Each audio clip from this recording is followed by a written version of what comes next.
সাক্ষাৎ করার জন্য আদেশ করলেন। আর মানে হযরত মূসা আলাইহিস সালাম তখন বললেন, না, আমার থেকে আর বড় কোনো জ্ঞানী ব্যক্তি এই জামানা নাই। এই কথা শুনে মহান আল্লাহ রাব্বুল আলামিন একটু অসন্তুষ্ট হয়ে গেলেন। কেনই বা হবেন না? আল্লাহ রাব্বুল আলামিন বলেন, আমার পয়গম্বর হযরতে মূসা আলাইহিস সালামকে আমি এত ভালোবাসি, এত মহব্বত করে, যে পয়গম্বরের কোনো কথাই আমি আল্লাহ রাব্বুল আলামিন বলার সঙ্গে সঙ্গে কবুল মঞ্জুর করিনি। আর সেই পয়গম্বর আমার উপর হাওলা না করে নিজেকে পৃথিবীর বুকে সব থেকে মানুষের মধ্যে সব থেকে জ্ঞানী ব্যক্তি বলে সাব্যস্ত করিলেন। এই জন্য আল্লাহ রাব্বুল আলামিন, ভাই আমার গভীর মনোযোগ দিতে হবে। এই জন্য আল্লাহ রাব্বুল আলামিন বললেন, হে মূসা, তুমি যে বললা তোমার থেকে আর এই জমিনে বা এই জামানায় আর কোনো জ্ঞানী ব্যক্তি নাই, আর কোনো বুদ্ধিপতি লোক নাই। মূসা, আমি তোমাকে আমার এক বান্দার সহিত সাক্ষাৎ করার জন্য আদেশ করলাম, আদেশ করেছি, যাও তুমি আমার সেই বান্দার সহিত সাক্ষাৎ করো। দেখো গিয়া আমার বান্দা তোমার থেকে বেশি জ্ঞানী ব্যক্তি। বন্ধুরা আমার, যুবক নওজওয়ানের বালেরা, মনোযোগ সহকারে চুপচাপ করে শুনে নাও, কেমন করে আল্লাহ রাব্বুল আলামিনের কাছে প্রিয় পাত্র হওয়া যায়। এখান থেকে একটু শিখে নাও যে আল্লাহ রাব্বুল আলামিন তার মকবুল বান্দাকে কত সম্মান দিয়েছে। সেই কথায় আসিয়াছে হযরত মূসা আলাইহিস সালাম হযরত খিজির আলাইহিস সালামের সঙ্গে সাক্ষাৎ করার জন্য যখন রওনা হয়ে গেলেন। ভাইয়েরা আমার, বয়ানের মাঝে এসে পড়েছি যে মূসা আলাইহিস সালামকে আল্লাহ রাব্বুল আলামিন বলেছিলেন, হে মূসা, আমার সেই বান্দা সাগরের মধ্যে তাকে তুমি সেখানে গিয়ে তাহার সঙ্গে সাক্ষাৎ করো। সাক্ষাৎ করলে তুমি কিছু তার থেকে হয়তো শিখতে পারবা। কেননা তুমি যে বলেছিলা তোমার থেকে জ্ঞানী ব্যক্তি এই জমানায় আর নেই। মূসা, যাও তুমি সেখানে গিয়া দেখো আমার সেই বান্দা তোমার থেকে বেশি জ্ঞানী। ভাইয়ের আমার, সেই কথা অনুযায়ী হযরত মূসা আলাইহিস সালাম আল্লাহর কাছে অনুমতি নিয়ে সাগরে পাড়ে দিয়ে রওনা হয়ে গেলেন তাহার সেই বান্দার সহিত সাক্ষাৎ করার জন্য। ভাইয়েরা আমার, আল্লাহ রাব্বুল আলামিন বলেন, হো তাহমা ফাত্তাখাযা সাবিলাহু ফিল বাহরি সারাওয়া। মূসা, তুমি সাগরের পাড়ে দিয়ে রওনা হয়ে যাও। এই সাগরের পাড়ে দিয়ে এমন জায়গায় তুমি যেখানে পৌঁছাইবা, সেখানে তোমার সেই ভাজা করা মাছটি যদি হারিয়ে যায়, তাহলে তুমি মনে করিবা এই জায়গায় সেই আমার বান্দার জায়গা। সেই কথা এখানে আসিয়াছে। অতঃপর যখন তারা দুই সাগরের সঙ্গম স্থলে পৌঁছাইলেন, তখন তারা নিজেদের মাছের কথা বলে গেলেন। বন্ধুরা আমার, আর সেটি সাগরে নিজের জন্য সুরঙ্গের মতো পথ তৈরি করে নিল। কে নিল পথ তৈরি করে? ভাজা মাছ, যে হযরত মূসা আলাইহিস সালাম তাহার সঙ্গে ইউশাকে সঙ্গে করে যে সফরে গিয়েছিলেন, সেই সফরে যাওয়ার সময় তাহাদের সহিত একটি মাছ ভাজি করে সঙ্গে নিয়েছিলেন নাস্তা করার জন্য বা খাওয়ার জন্য। এটা আল্লাহ রাব্বুল আলামিনই বলে দিয়েছিলেন।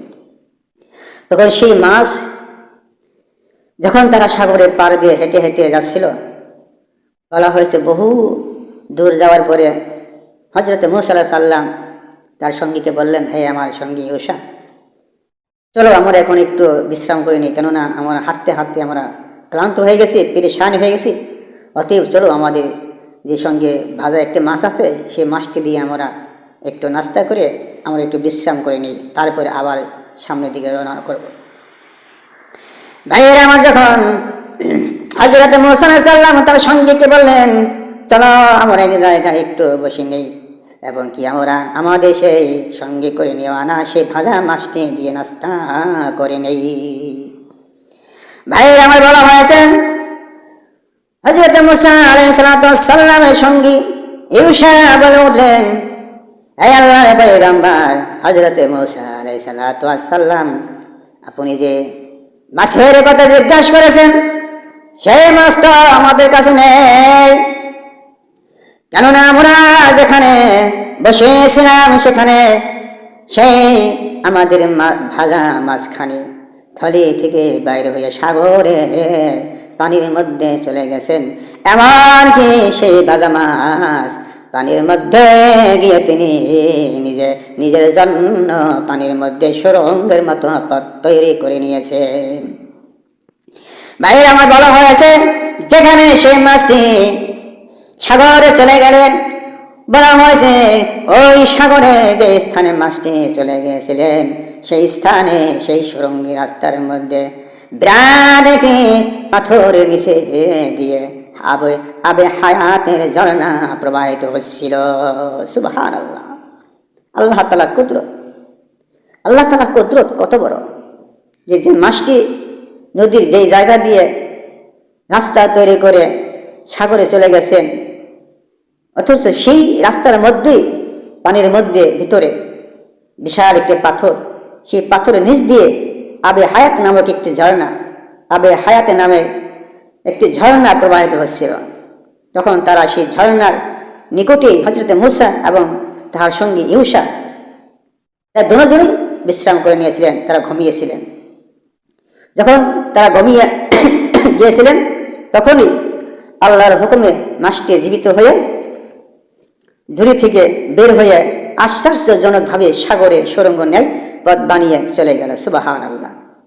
আর পানির মধ্যেই আল্লাহর কুদরতে একটা খাত মতো রয়ে গেল, অর্থাৎ একটি রাস্তা হয়ে গেল। এই ঘটনা দেখে ইউশা হযরত মুসা আলাইহিস সালামের সঙ্গী তিনি বিস্মিত হয়ে গেলেন যে আয় আল্লাহ, এটা কি ভাজা মাছ এ কেমন করে জীবিত হয়ে সাগরে চলে গেল? তখন তিনি এই কথাটা হযরত মুসা আলাইহিস সালামের কাছে বলবেন বলে ভাবলেন, কিন্তু তিনি যখন জাগ্রত হলেন উভয়ে কি করলো, উভয়ে দুজনে সামনের দিকে অগ্রসর হলেন। কিন্তু বিবিধ চিন্তায় পড়ে ইউশা ঘটনাটি ভুলে গেলেন। সুবহানাল্লাহি ওয়া বিহামদিহি সুবহানাল্লাহিল আযীম। কোন বর্ণনায় আসিয়াছে মুসা আলাইহিস সালাম যখন খাদেমকে মাছটির কথা বা মাছটির প্রতি বিশেষভাবে লক্ষ্য রাখতে বলেছিলেন, তখন ইউশা বলেছিলেন এ কোনো বড় কাজ হলো, এটা তো কোনো বড় কাজ নয়, অর্থাৎ তুচ্ছ মনে করেছিল। বুখারী শরীফ আসিয়াছে 47/26, এই জন্যই সতর্ক করা হলো যে ছোট থেকে ছোট কাজেও মানুষকে শুধু নিজের নফসের উপর নির্ভর করা উচিত নয়। ভাইরা আমার, আল্লাহ রাব্বুল আলামিন বলেন ফালাম্মা জাওয়াজা ক্বালা লিফাতাহু আতিনা গাদানা লাকাদ লাকিনা মিন সাফারিনা হাযা নাসবা। অতঃপর যখন তারা সেই স্থান অতিক্রম করে গেলেন, মুসা আলাইহিস সালাম নিজ খাদেমকে বললেন, আমাদের নাস্তানো, আমরা আমাদের এই সফরে ক্লান্ত হয়ে পড়েছি। আল্লাহর কুদরত বোঝা যায় না, ওই যে কথা আছে লাঠি বড় শরৎ, আল্লাহর কি কুদরত। আল্লাহ রাব্বুল আলামিন বলেন, বান্দা পৃথিবীর মানুষ, তোমরা আমি আল্লাহর কুদরত বুঝতে পারবে না, আমি আল্লাহর কুদরত সম্পর্কে তোমরা কিছুই ধারণা করতে পারবে না, কেননা আমি আল্লাহর কুদরত বিশাল বড় একটি নেয়ামত। বলা হয়েছে হযরত মুসা আলাইহিস সালাম যখন ওই স্থানটি যখন অতিক্রান্ত, ওই স্থানটি যখন তারা পার হয়ে গেলেন, তখন ওই হযরত মুসা আলাইহিস সালাম ক্লান্ত বোধ মনে করলেন। সুবহানাল্লাহ। কথাটা বুঝাইছি আপনাদের? এই তোমরা শোনা, মাথা জোট করে কেন?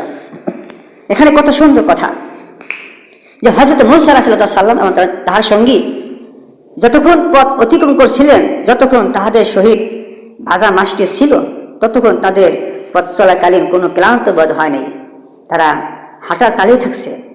আর যখন সেই মাছটি তাদের নিকট থেকে সাগরে চলে গেল, হারিয়ে গেল, এবং হারিয়ে যাওয়ার পরে যখন তারা সেই হারিয়ে যাওয়ার স্থানটি তার অতিক্রম করে সামনের দিকে চলে গেছে কিছু, তখনই হযরত মুসা আলাইহিস সালাম হাঁটতে হাঁটতে মানে ক্লান্ত বোধ মনে করতেছেন, যে ওই স্থানটি পার হওয়ার পরে তিনি ক্লান্ত বোধ মনে করতেছেন, মানে হয়রান হয়ে গেছেন। সেই কথাটি এখানে আইছে যে আমাদের হযরত মুসা আলাইহিস সালাম এতক্ষণ ক্লান্ত হননি যতক্ষণ পর্যন্ত বাজা মাছটি তাদের সঙ্গে ছিল। আর যখন সে বাজা মাছটি তাদের সঙ্গে থেকে যখন হারিয়ে গেল, তখন তাদের পথ চলতে ক্লান্তি বোধ মনে করলেন। ভাইয়ের আমার, এখানে কি বুঝতে পারলেন? ক্লান্তি বোধ মনে করার অর্থটা কি মনে করলেন? কি বুঝতে পারছেন? আল্লাহ তাআলা বলেন, আমি আল্লাহ রাব্বুল আলামিন আমার নেক বান্দাদেরকে, আমার প্রিয় বান্দা বান্দীদেরকে আমি এই রকম করে সতর্ক করিয়ে সাবধান করে দিই বা সতর্ক করে দেই। সতর্ক করে দেওয়ার মানে হলো এখানে তারা যখন সেই মাছটি সাগরে চলে যাওয়ার স্থানটি যখন তারা অতিক্রম করে সামনের দিকে চলে যাইতে লাগলো, আর তখনও তারা ক্লান্তি বোধ মনে করতে লাগলো। এই জন্য আবার আল্লাহ রাব্বুল আলামিন কোরআনের ভাষা দিয়ে বলেন, ক্বালা আরআইতা ইয আওয়াইনা ইলা সাখরাতি ফা ইন্নী নাসিতুল হুতা ওয়া মা আনসানিহু ইল্লা শাইতানু আন আযকুরাহু ওয়াত্তাখাযা সাবিলাহু ফিল বাহরি আযাবা।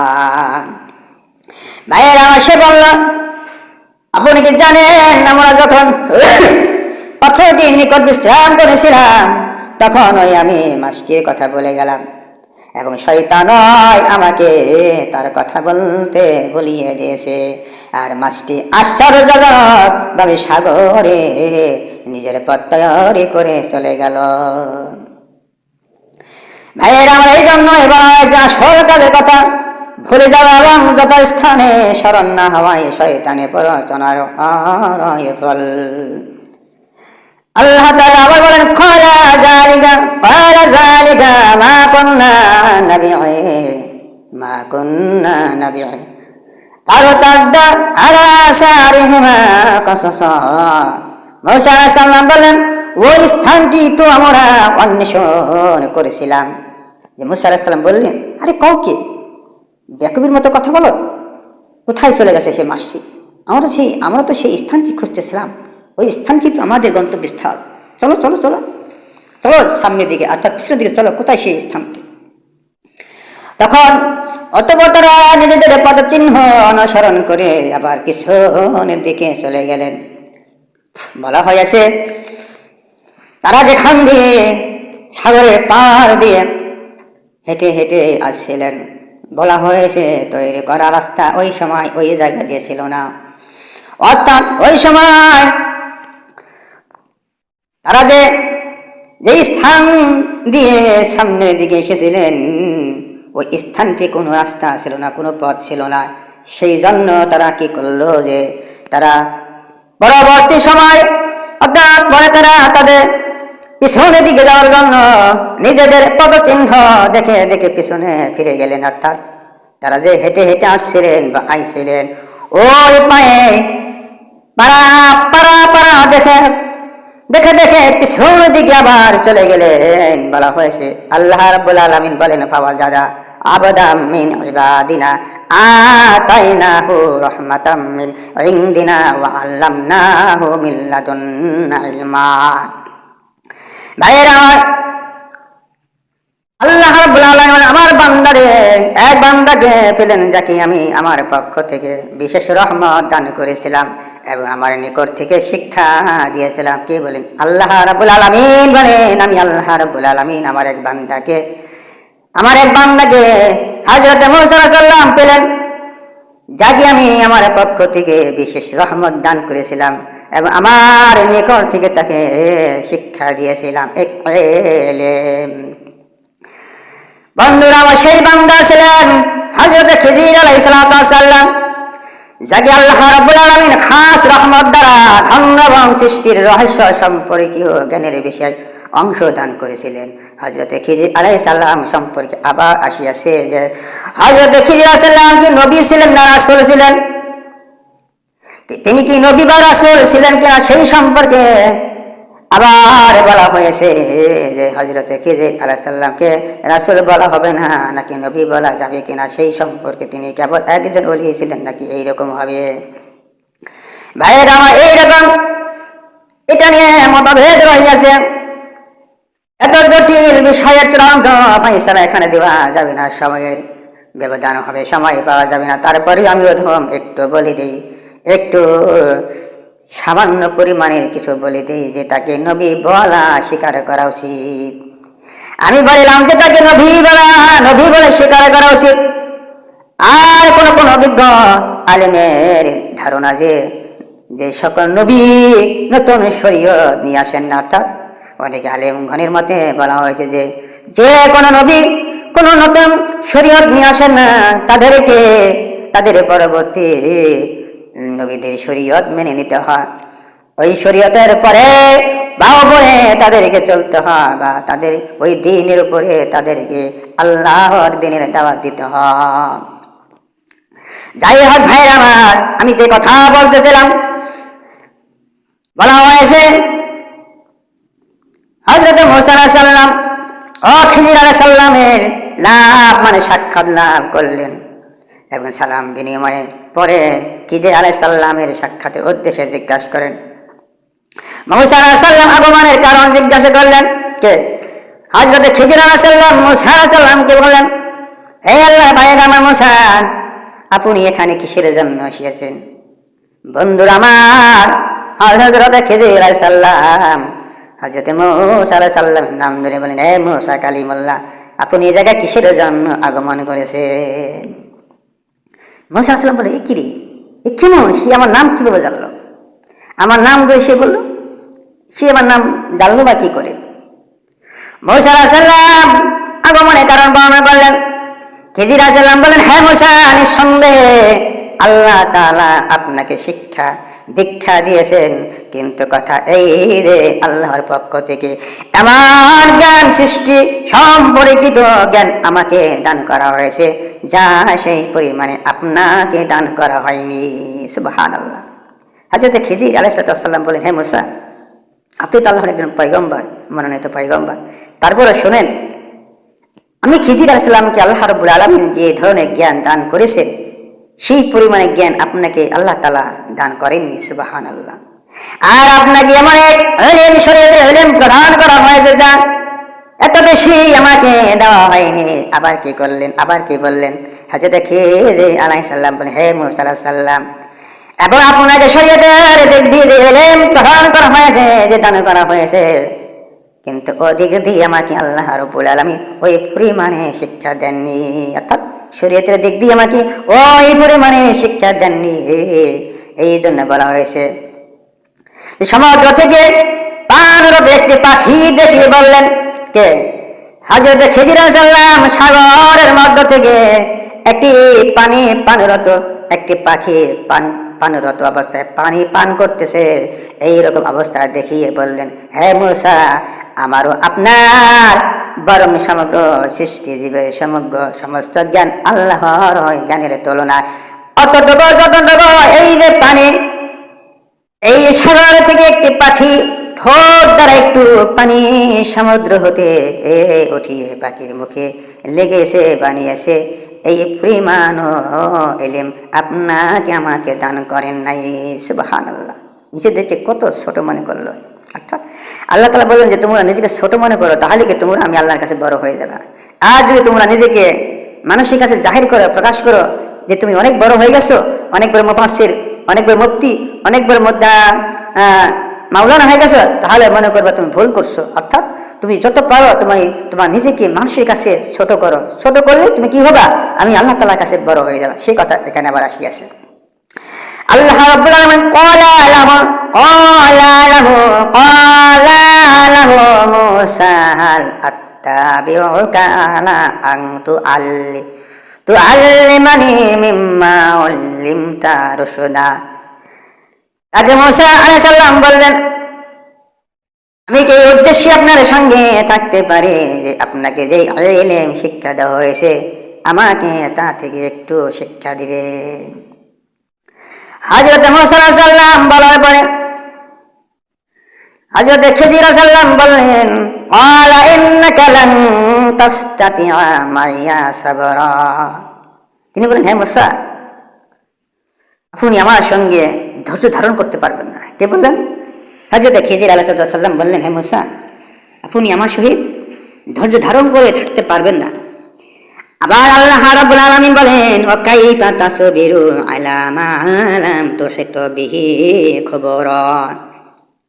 আর আপনি এমন বিষয়ে ধৈর্য ধারণ করবেন বা কিভাবে যার সম্বন্ধে আপনি পুরাপুরি অবহিত নন। সুবহানাল্লাহ। হযরত মুসা আলাইহিস সালাম বলেন, স্বভাব প্রকৃতি অনুধাবন করে হযরত খিজির আলাইহিস সালাম বুঝতে পেরেছিলেন যে তার সঙ্গে মিল হবে না। খিজির আলাইহিস সালাম আগেই বুঝতে পেরেছিলেন যে হযরত মুসা আলাইহিস সালামের সহিত তার মিল হবে না।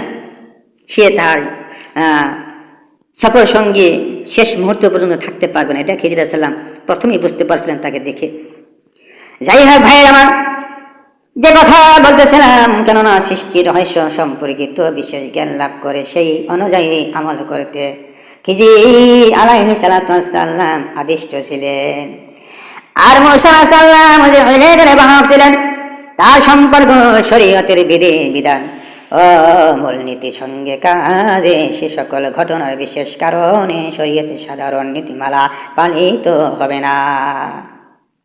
সে সকল ক্ষেত্রে হযরত মুসা আলাইহিস সালামের জ্ঞানের ভিত্তিতে খিজির আলাইহিস সালামকে অবশ্যই ধরাপাকড় করবেন। এখানে কি বলছেন? যে হযরত মুসা আলাইহিস সালাম খিজির আলাইহিস সালামের সহিত সফর সঙ্গী হলে অবশ্যই হয়তো কোনো কর্মে তাকে বারবার জিজ্ঞাসিত করবেন, প্রশ্ন করবেন হযরত খিজির আলাইহিস সালামকে। সে কথা বলা হয়েছে যে খিজির আলাইহিস সালামকে অবশ্যই ধরাপাকড় করবেন এবং চুপ থাকার নীতির উপর বেশি সময় টিকতে পারবেন না। ভাইয়ের আমার, অবশেষে তাই হলো। অবশেষে ফল এই দাঁড়াবে যে তাদের থেকে পৃথক হয়ে যেতে হবে। সেই জন্য আমার আল্লাহ রাব্বুল আলামিন কত সুন্দর করে কোরআনের ভাষা দিয়ে আল্লাহ রাব্বুল আলামিন আরবিতে ওয়াজ করে বান্দাদের শোনান, ওয়ালা সাতাজিদুনি ইনশাআল্লাহু সাবিরাও ওয়ালা আসি লাকা আমরা। মুসা আলাইহিস সালাম বলেন, আপনি ইনশাআল্লাহ আমাকে ধৈর্যশীল পাবেন এবং আমি আপনার কোনো আদেশ অমান্য করব না। এই ওয়াদা করার সময় সম্ভবত মুসা আলাইহিস সালাম কল্পনাও করতে পারেননি যে খিজিরের ন্যায় নৈকট্য প্রাপ্ত বান্দা দ্বারা এমন কোন আচরণ করবে। অর্থাৎ হয়তো মুসা আলাইহিস সালাম কখনো কল্পনা করতে পারেননি যে আল্লাহ তাআলার এমন একজন মকবুল বান্দার সহিত বা তার দ্বারা এমন কিছু ঘটনা ঘটবে বা কিছু কাজ হবে যা তিনি কখনো কল্পনা করতে পারেননি বা করার জন্য সম্ভব তিনি মনে করতেন না। সে কথাই এখানে বলা হয়েছে। স্পষ্টতা শরীয়ত বরং অন্যান্য সকল শরীয়ত সাধারণ কততার নৈতিকতার খেলাফ ভাগ্যিস তিনি ইনশাআল্লাহ বলেছিলেন। এখানে আবার বলা হয়েছে যে হযরত মুসা আলাইহিস সালাম যখন হযরত খিজির আলাইহিস সালামকে বলেছিলেন, হে আল্লাহর মকবুল বান্দা, আমি আপনার সহিত চলবো, আপনার সহিত সফরে যাব, ইনশাআল্লাহ আমি আপনাকে প্রশ্ন করব না। সে কথা বলা হয়েছে যে ভাগ্যিস যে হযরত মুসা আলাইহিস সালাম ওই ওয়াদা করার সময় তিনি ইনশাআল্লাহ বলেছিলেন, নতুবা একটি অকাট্য ওয়াদা ভঙ্গ করা তার ন্যায় পয়গম্বরের পক্ষে অসমীচীন হতো। আল্লাহ তাআলা আবার বলেন, ক্বালা ফাইন ইত্তাবা'তানি ফালা তাসআলনি আন শাইইন হাত্তা উহদিসা লাকা মিনহু যিকরা। তিনি বললেন, আচ্ছা, যদি আমার সঙ্গে থাকেন তবে আমাকে কোনো বিষয়ে জিজ্ঞাসা করতে পারবেন না বা করবেন না যতক্ষণ না আমি নিজে আপনার নিকট তা আলোচনা না করি। কোনো বিষয়ে বাহ্য শরীয়তপন্থী পরিপন্থী হলেও বা মনে হলেও আমি নিজে আলোচনা না করা পর্যন্ত আপনি তৎক্ষণাৎ আমাকে জিজ্ঞাসা করতে পারবেন না। অর্থাৎ খিজির আলাইহিস সালাম বলেন, হে মুসা, তুমি বা আপনি আমার সহিত সফর সঙ্গী হওয়ার পরে আমার কোনো কাজকর্ম দেখে তুমি কিন্তু বা আপনি আমাকে কি করতে পারবেন না, তৎক্ষণাৎ বা সঙ্গে সঙ্গে আমাকে কোনো প্রশ্ন করতে পারবেন না। ভাইরা আমার সে কথা আল্লাহ তাআলা আবার বলেন, ফান তালাকা হাত্তা ইযা রাকিবা ফিস সাফিনাতি খরকহা ক্বালা আখরকতাহা লিতুগরিকা আহলাহা লাকাদ জিইতা শাইআন ইমরা। অতঃপর তারা চললেন, রওনা হয়ে গেলেন। এক সময় যখন তারা একটি নৌকায় আরোহণ করলেন, অর্থাৎ যখন তারা সাগরের পার দিয়ে যাইতে যাইতে নদীর এপার থেকে ওপারে যাওয়ার জন্য তাদের প্রয়োজন হয়ে গেল। ভাইয়েরা আমার, গভীর মনোযোগ দিয়ে শুনবেন, তাহলে বুঝতে পারবেন। যখন তারা মনে করলেন যে তাদেরকে এই নদীর পার থেকে ওপারে যাইতে হবে, আর পার থেকে ওপারে যাইতে হলে কিছু নৌকার প্রয়োজন বা নৌকা দিয়ে যেতে হবে, সেই কথা বলে তারা একটি নৌকার দিকে রওনা হলেন। কিন্তু বলা হয়েছে ওই নৌকা আরোহণ করলে তিনি তা বিঘ্ন করে দিলেন। অর্থাৎ ওই নৌকায় যখন তারা উঠে পড়লেন, উঠে পড়ার পরে যখন নৌকাটি নদীর কিনারায় পৌঁছাইলেন, পানির কাছাকাছি সামাত জমিনের কাছাকাছি যাওয়ার পরে হযরতে খিজির আলাইহিস সালাম আরোহীদের ডুবিয়ে দেওয়ার জন্য একটা বিদীর্ণ করে দিলেন। অর্থাৎ ওই নৌকার থেকে একটি তক্তা বা একটু ছিদ্র করে দিলেন যাতে নৌকায় পানি ওঠে। যখন তিনি এই ঘটনা ঘটিয়ে দিলেন, হযরতে মুসা আলাইহিস সালাম জমিনে নামার সঙ্গে সঙ্গে মুসা আলাইহিস সালাম হযরতে খিজির আলাইহিস সালামকে প্রশ্ন করে বললেন, হে আল্লাহর মকবুল বান্দা, এটি আপনি কি করে দিলেন? যে নৌকার মাঝি আমাদেরকে দেখা মাত্রই আমাদেরকে ফিরে বিনা পয়সায় আমাদের নৌকায় তুলে নিলেন, অর্থাৎ টাকা পয়সা ছাড়াই যখন সে আমাদেরকে নৌকায় তুলে নিয়ে আমাদের পার করে দিলেন, আর আপনি কি করলেন? এর বিনিময় সেই নৌকাটি ছিদ্র করে দিয়ে নৌকায় পানি উঠিয়ে দিলেন। এটা কেমন কাজ করলেন? ভাইয়েরা আমার, বলা হয়েছে হযরতে খিজির আলাইহিস সালাম এই হযরতে মুসা আলাইহিস সালামের কথা শোনার সঙ্গে সঙ্গে তিনি বলে ফেললেন, হে মুসা, আমি তো আগে বলেছিলাম যে আপনি পারবেন না আমার সহিত সফর করতে। আমি আগেই বলেছিলাম যে আপনি পারবেন না আমার সহিত সফর করার জন্য, কেননা আপনি ধৈর্য ধারণ করতে পারবেন না। আমি তো আপনাকে বলেছিলাম যে আপনি আমার সহিত সফর করার সময় আমি